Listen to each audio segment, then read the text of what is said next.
Every Christmas, it was the same excuse. There just isn't enough room for you and the kids, my mother would say sweetly, as if kindness could soften the cruelty. So I'd stand outside, clutching gift bags and my children's tiny hands, listening to the sound of my nieces and nephews tearing through wrapping paper inside. Last year, I thought maybe, just maybe, it would be different. I baked cookies. I wrapped presents. I called ahead, just to be sure. And still, on Christmas Eve, I stood on the porch of the house I grew up in, with my daughter asking, "Mommy, why aren't we going inside?" Through the frosted glass, I could see the table already full, Melissa's twins, her husband, even her mother-in-law. But not me. My mother smiled politely. "Maybe next year," she said. I didn't argue. I just nodded, took my kids back to the car and quietly decided that next year would be mine. I didn't say anything to my kids as we drove home that night. Lila, my 6-year-old, hummed softly in the back seat, probably trying to distract herself from the confusion she couldn't quite name yet. Ben had already fallen asleep, clutching the little reindeer plush he'd been so excited to show Grandma. When we got back to our tiny 2-bedroom apartment, I tucked them into bed, kissed their foreheads, and stared at the bare spot in the living room where a Christmas tree should have been. Then I sat down at the kitchen table, poured myself a glass of boxed wine, and opened the text from my sister. "Hope you're not too upset. Mom was really overwhelmed this year. Maybe stop by tomorrow?" Tomorrow. For leftovers. After everyone else had laughed, unwrapped, and eaten. I didn't reply. It wasn't just tonight. This had been building for a long time, slow, quiet, and consistent, like a steady drip from a leaky faucet you eventually stop noticing. It started small. A birthday dinner I never got the invite for because we thought you were working late. Mom's retirement party that I found out about through Facebook. A family barbecue, where Melissa tagged everyone in a group photo. Everyone except me. Each time, I told myself it was a misunderstanding. That they weren't being intentional. That I shouldn't make a fuss. But even when I brought it up gently, carefully, Mom would smile and say, "Oh honey, you know you're always welcome. Always welcome. Unless the table is too full. Unless Melissa's family is there. Unless the room just isn't big enough." That night, I made a promise to myself. I was done pretending that being treated like an afterthought was normal. I was done letting my children think it was okay for their mother to be invisible.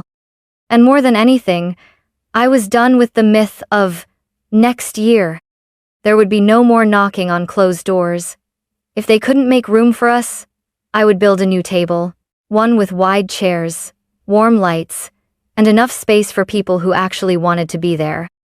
I didn't know how yet, but I knew this. Next Christmas, we wouldn't be standing on a porch. We'd be opening our own front door. 6 months before that cold Christmas Eve, my marriage officially ended. There were no shouting matches, no slamming doors, just silence and the sound of 2 people drifting apart over years of unmet needs and tired compromises. Jacob and I sat at opposite ends of a long wooden table, ironic, really, and signed the final papers. He kept the house in Charlotte. I took the kids and the car and moved back to my hometown, Charleston. I told myself I was coming back for the support. Family, familiarity, stability for Lila and Ben. What I didn't realize was that I was walking straight back into the same dynamic I'd spent years trying to outgrow. My parents welcomed me politely, but with that tight-lipped tone that made it clear they thought I had failed. Melissa never said it aloud, but she didn't have to.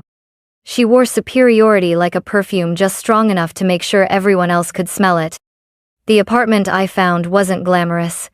2 small bedrooms, old tile floors, and a leaky faucet that whined like it had opinions. But it was ours.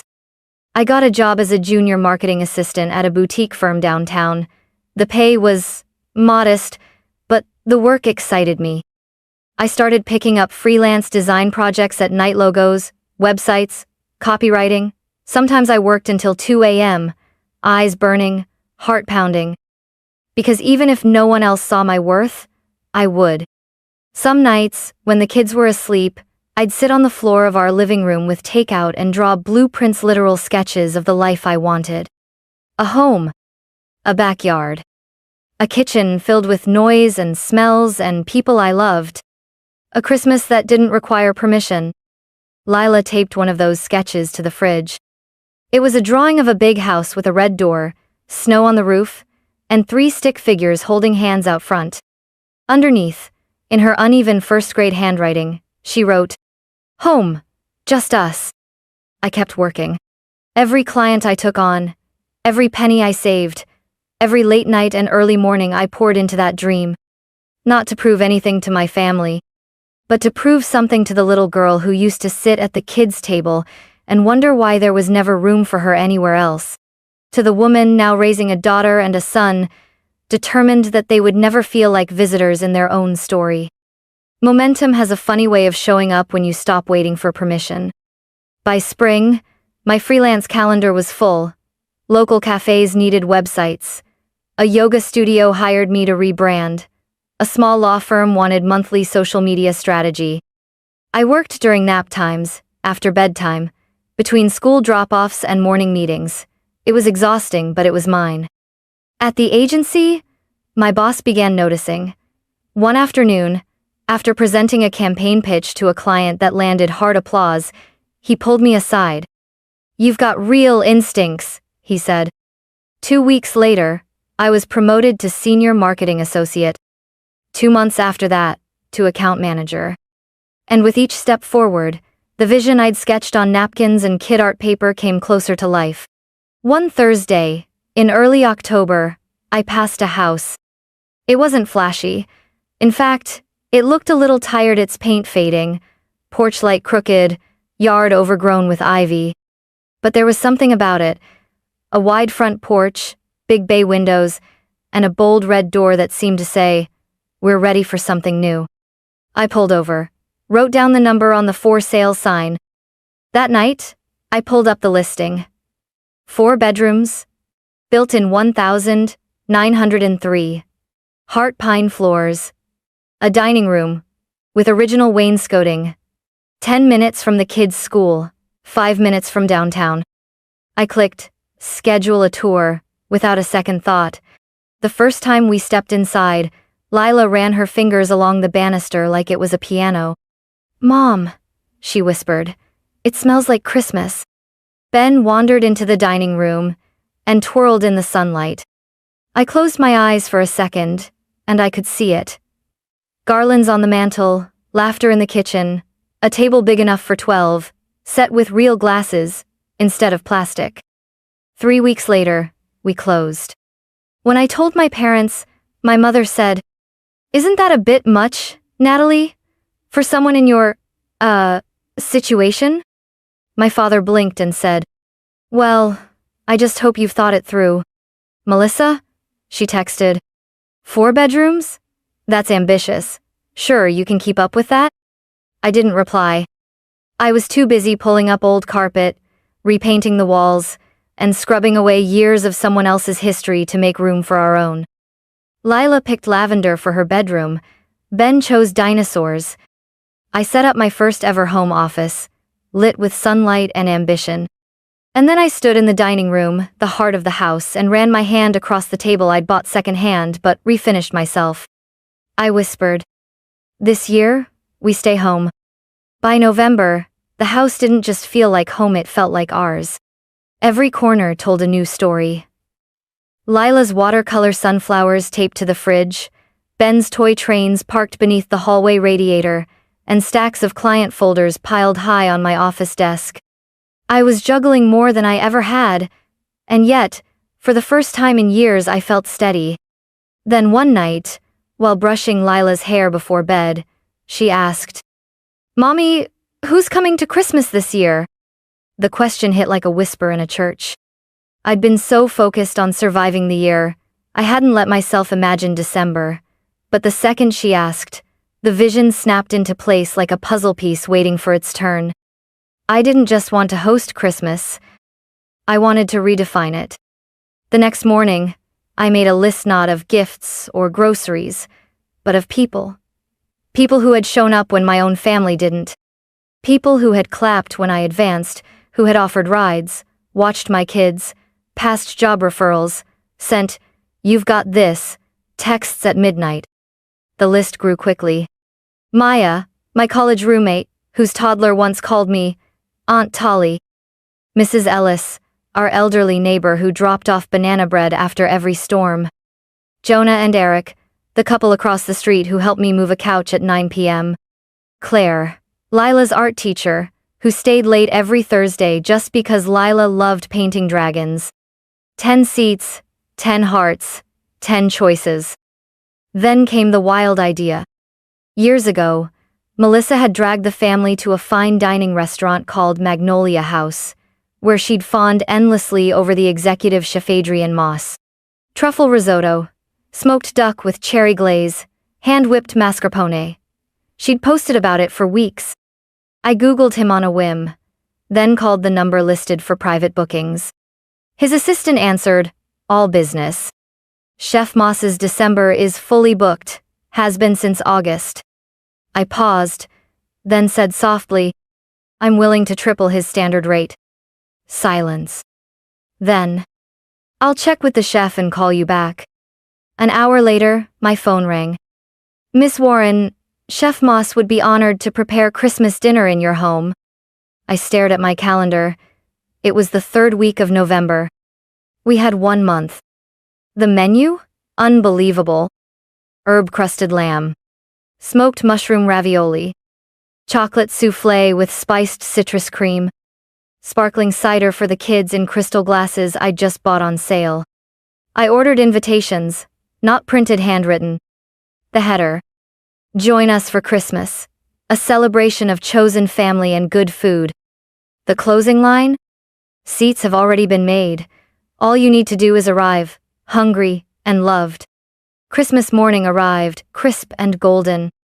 Sunlight poured into the kitchen as Chef Moss and his 2 assistants transformed my little southern home into something out of a magazine.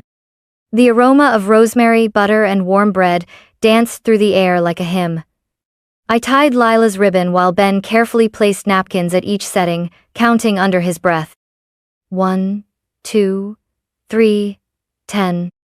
When the doorbell rang at 2 p.m., our guests stepped into warmth. Maya brought wine and her daughter's laughter. Mrs. Ellis handed Lila a tin of cookies wrapped in a red ribbon. Jonah and Eric came with a homemade wreath. Claire brought watercolor cards painted by her students, one of which featured my house, complete with its red door. We toasted with sparkling cider and champagne. We laughed. We ate food that tasted like it had stories.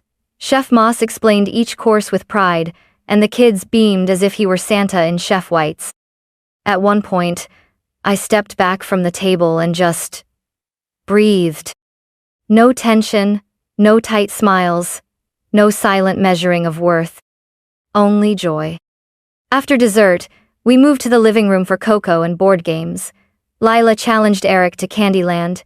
Ben fell asleep on Mrs. Ellis's lap. Jonah played quiet jazz on the piano. And I impulsively, nervously picked up my phone. I hadn't posted much all year.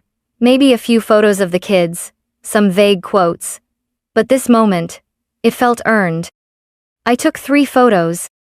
The dining table, glowing in candlelight, food untouched and perfect. Lila and Ben laughing in the kitchen with Chef Moss in the background. A group shot me, the kids, our guests all raising our glasses, caught in that warm, blurry magic only real moments create. The captions were simple. Grateful for friends who feel like family. When Christmas feels like coming home. December 25th, surrounded by love. I hit post. Within an hour, the likes rolled in. Comments too. "This looks beautiful, Natalie. You deserve every bit of this." "Wait, is that the Chef Moss?" I smiled, until my phone started buzzing. First, a call from Melissa. Then Mom. Then Dad. I didn't answer. But when I checked my texts, Melissa had written, "Was that really Chef Moss in your photo? How did you even book him?" Then, "Why didn't you invite us?" I stared at that last message for a long time. Why didn't I? Because every Christmas, you didn't. Because every year I stood on your porch with children and hope, and you told me there wasn't room. Now I had made my own room. And this time, there truly wasn't space for anyone who only shows up when it's convenient. I didn't reply. Not yet. Some things deserve silence first. 3 days after Christmas, just as I was beginning to enjoy the silence, Melissa showed up. No call, no warning, just the sound of tires crunching in the driveway and sharp knuckles rapping against the front door. I opened it slowly, already bracing. There she stood, in her tan wool coat and designer boots, holding a gift bag in one hand and carrying something sharper in her eyes. "We need to talk," she said, stepping in without waiting for permission. The warmth of the house met her like a wall. She looked around, taking in the garland-lined banisters, the glowing Christmas tree, the empty wine glasses still drying by the sink. Her gaze lingered on a framed photo on the console tabler group shot from Christmas Day. Everyone smiling, everyone glowing. Her expression tightened. "Nice house," she said, with a smile that didn't reach her eyes. "Didn't realize you were doing this well." "Thanks," I replied evenly, closing the door behind her. Lila and Ben were upstairs playing. I didn't want them to hear this. "You can sit," I offered, nodding to the couch. She stayed standing. "So," she began, her voice too sweet, "you really hired Chef Moss? Like, the Chef Moss?" "I did. Do you know how many years I've tried to book him for Mom's birthday? Apparently he doesn't work with rude clients," I said lightly. Her smile cracked. "You've always been dramatic," she snapped. "Posting those photos? It was petty. It looked like you were trying to make us look bad." I laughed, low. "You didn't need my help for that." Her eyes narrowed. "You're mad about one Christmas, Natalie. One. And suddenly you're throwing some extravagant dinner and parading it all over social media like you've been abandoned." "One?" I echoed. "Melissa, when was the last time I was invited to any family event where I wasn't treated like a pity seat, or excluded entirely?" She opened her mouth. Closed it. "I'll wait," I added. "I just think," she said, recovering, "that it's sad. The way you're acting. All this chosen family stuff. Like it's revenge." "It's not revenge," I said, my voice quiet and firm. "It's healing." She scoffed. "No, really. You spent years making me feel like I didn't belong. Like my kids were too much. Like I had to earn a spot at the table I grew up at. I never meant to make you feel." "You did, Melissa. Whether you meant to or not. You did. And no one ever apologized. No one ever said, 'Natalie, we see you. We love you. We're sorry.' You just gaslit and deflected and changed the subject." She looked down at her shoes. After a long pause, she said softly, "Mom's been crying for days." I said nothing. "She feels humiliated. People at church saw the photos. They're asking why you weren't at Christmas." "She can tell them the truth," I said simply, "that there wasn't room." "She regrets that." "Does she?" I asked. "Or is she just upset that other people noticed?" Melissa let out a shaky breath. "I know we haven't been fair to you," she said, "but this felt like a slap." I looked her straight in the eye. "Good," I said. "Because maybe now you understand how it feels." She looked wounded, but I didn't pull it back. Not this time. "I don't want to lose you," she whispered. "You already did," I replied. "The day you decided your comfort mattered more than my presence. The day you shut the door and told me to come by for leftovers. The day you smiled like it was reasonable to leave me and my kids standing in the cold." She sank onto the couch. "What do you want?" she asked. I walked to the fireplace, picked up one of the watercolor cards Claire had given us, and stared at the red door she'd painted on it. "I want respect," I said. "Not pity, not an invitation out of guilt. Just basic, human, family respect." She swallowed. "And if we changed? Could we still be family?" I turned back to her. "If you want to be part of this life, my life, you'll have to earn it. With actions, with honesty, with something real." Silence filled the room, thick and electric. "Then I'll try," she said, voice thin. Good, I said, because this time, I'm not making space for anyone who doesn't show up with their whole heart. That night, after Melissa left, I didn't cry. I thought I might. But instead, I sat in the living room, surrounded by the lingering scent of cinnamon and pine, and watched the fire crackle low. Lila padded down the stairs in her fuzzy socks, clutching her blanket. "Mommy," she said, climbing onto the couch beside me. "Why did Aunt Melissa come?" I hesitated. She wanted to talk. Is she mad? "No, baby," I said gently. "She's just learning." Learning what? I looked at my daughter's face so open, so full of questions the world hadn't crushed yet. Learning how to love better. She blinked, then laid her head on my arm. "I like our kind of love better," she whispered. And just like that, the years of hurt, the slammed doors, the too tight smiles, they all softened. Over the next few days, I started noticing more. Not about my family, but about ours, the one I was building. One day, one boundary, one banana bread wrapped in a ribbon at a time. Lila started setting the table for dinner without me asking. Ben drew pictures of our house, with smiley stick people labeled me, Mommy, and Chef Moss. He drew him wearing a cape. Mrs. Ellis started coming by once a week for tea. Jonah and Eric helped hang new light fixtures. Claire offered to mentor Lila in watercolor painting. It wasn't blood. It wasn't official, but it was real. And my children, after years of being passed over, hushed, or too much, at someone else's table, were finally learning what it felt like to be wanted. Not out of obligation, not out of guilt, but because love, the real kind, makes room. One night, while tucking Lila in, she turned to me and asked, "Is it okay to say no to people if they make you feel small?" I froze, then nodded. "It's more than okay," I whispered. "It's necessary." She grinned. "Good.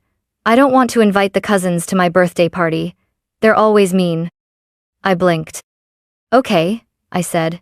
"It's your party. You get to choose." She pulled her blanket up to her chin and smiled like she'd just passed a test I hadn't realized she was taking. As I turned off the light, I realized something. I wasn't just healing myself. I was teaching my kids what I never learned, until far too late. That real love doesn't make you smaller to fit the space. It expands the space to fit all of you. 2 weeks later, I got a message from my mother. "Your father and I would like to see the children. Perhaps we can do something for your birthday?"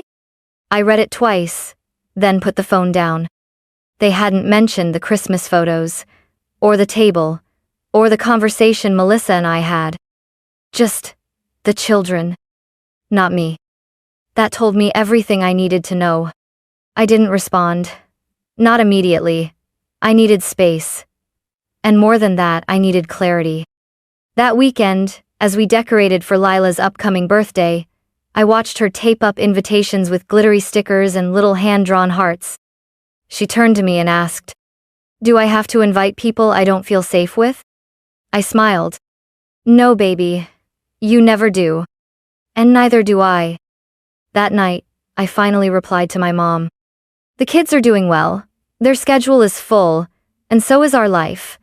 If you'd like to reconnect, it has to begin with honesty and respect. I'm no longer entertaining anything less." She hasn't responded since. But you know what? That silence feels lighter now. Lighter than all the years I spent trying to earn my seat at a table that was never meant for me. Because here's what I've learned. Love that needs to be earned in silence isn't love. Love that excludes, belittles, or conveniently forgets isn't family. The family I have now shows up without needing to be asked. They text me memes. They bring soup when my kids are sick. They remember my birthday. They cheer when I land a new client. They stay after dinner to help with dishes. And that's more than enough. Last week, Chef Moss called to confirm Christmas again. Same date, same menu with one addition this year. Lila's favorite, maple glazed carrots. Ben requested s'mores. We're making those too. The guest list is bigger this time. Some new names, some old ones, all chosen, all welcome. This house, this table, this life, it's full. Full of laughter. Full of mess and growth and homemade joy. Full of people who know how to make space, not excuses.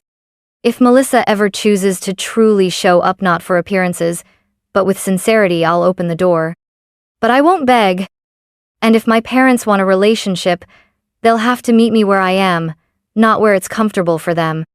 Because we don't sit outside anymore. We own the porch. And this Christmas, like everyone moving forward, there will be 12 chairs around the table. Every seat filled. No explanations. No apologies. No more waiting for a place. Just warmth. And a red door that only opens for love that knocks with grace.